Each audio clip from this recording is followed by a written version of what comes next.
రాష్ట్రంలో ఉగ్రవాద కదలికలు ఎక్కడ ఉన్నా అణిచివేసే ప్రయత్నం జరుగుతుందని మంత్రి సత్యకుమార్ యాదవ్ స్పష్టం చేశారు. కేంద్ర నిఘా సంస్థలు అనుమానం మేరకు ధర్మవరంలోని నూర్ మహమ్మద్ను అదుపులోకి తీసుకున్నారని తెలిపారు. దీని వెనుక ఒక పెద్ద కుట్ర దాగి ఉందనే అనుమానాన్ని మంత్రి సత్యకుమార్ వ్యక్తం చేశారు. కేంద్ర నిఘా ఇంటెలిజెన్స్ బ్యూరో నుంచి లేదా నేషనల్ ఇన్వెస్టిగేటింగ్ ఏజెన్సీ నుంచి వారి కొన్ని రోజులుగా వీళ్ళ కదలికను చూస్తూ ఉగ్రవాద సంస్థలతో వీళ్ళ సంబంధాలు ఉన్న విషయాన్ని వారు గుర్తించి తర్వాత కొన్నాళ్ళు పాటు వాళ్ళని గమనించి తర్వాత అరెస్ట్ చేయడం జరిగింది. అయితే ఇది ఏంటంటే ఉగ్రవాదానికి సంబంధించిన విషయం కాబట్టి చాలా సున్నితమైన అంశం. పోలీసులు వీటి మీద విచారణ చేపడుతున్నారు.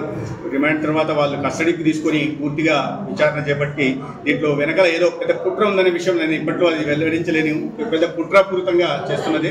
ధర్మవరం పట్టణంలో కొద్దిగా అశాంతిని అలజడులను సృష్టించాలనే రకంగా చేస్తున్నారు. ఇటీవల రాయచోటిలో కూడా ఈ రకంగా ఉంది. అయితే ఇటువంటి స్లీపర్ సెల్ ఎక్కడున్నా కూడా వాటిని గుర్తించి ఖచ్చితంగా ప్రజల శాంతి భద్రతల్ని ప్రజలకు కూడా ఎటువంటి ఇబ్బంది రాకుండా రాష్ట్రంలోని ఎన్డీఏ ప్రభుత్వం కేంద్ర ప్రభుత్వం సహకారంతో చర్యలు చేపట్టారు.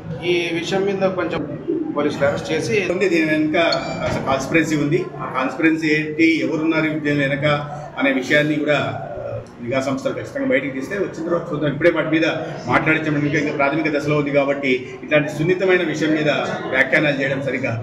పోలీసు వారికి విచారణ చేపట్టిన తర్వాత విషయాన్ని పోలీసు వాళ్ళ లెక్క ప్రకారం బయట పెడతారు. దీని వెనక కుట్ర ఏందనేది చూద్దాం. బీజేపీ మంత్రి ఉన్నారు, బీజేపీ జాతీయ కార్యదర్శి ఉన్నారు అనే విషయం కాదు. కానీ ఎక్కడైనా రాయచోటిలో కూడా ఇటువంటి సంఘటన ఒకటి అక్కడ కూడా స్లీపర్ సెల్ బయటపడింది.